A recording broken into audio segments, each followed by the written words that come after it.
গল্পের শুরুতে আমরা দেখি বৃদ্ধ হাদিকে, যিনি তার দুই সন্তান সারাজ এবং ইউদিসকে নিয়ে একটি কার ওয়াশ গ্যারেজ চালান। হাদির শরীর খুব একটা ভালো ছিল না, কিন্তু সন্তানদের ভবিষ্যতের কথা ভেবে তিনি কঠোর পরিশ্রম করতেন। একদিন হাদি তার সন্তানের কাছে একটি অদ্ভুত আবদার করেন।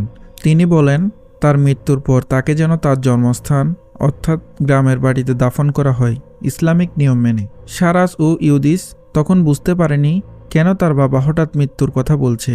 হাদি আসলে জানতেন তার সময় ফুরিয়ে আসছে, কারণ তার পরিবারের একটি ভয়ঙ্কর অভিশাপ বা কালো জাদুর ইতিহাস ছিল।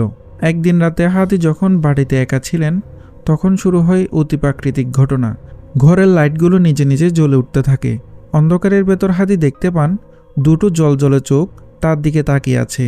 সে ভয়ঙ্কর কিছু একটা তাকে বলে, তোমার সময় শেষ।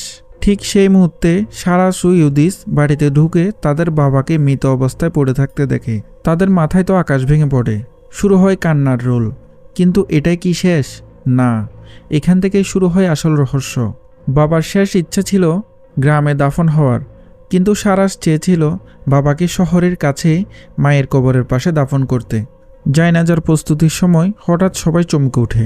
হাদির মৃতদেহ খাটিয়া থেকে উঠে বসে পড়ে। সে সারাসের দিকে তাকিয়ে এক অদ্ভুত কণ্ঠে বলে, একটি জীবনের বদলে একটি মৃত্যু। এই কথাটি ছিল একটি বড় সংকেত। মানুষ ভয় পেয়ে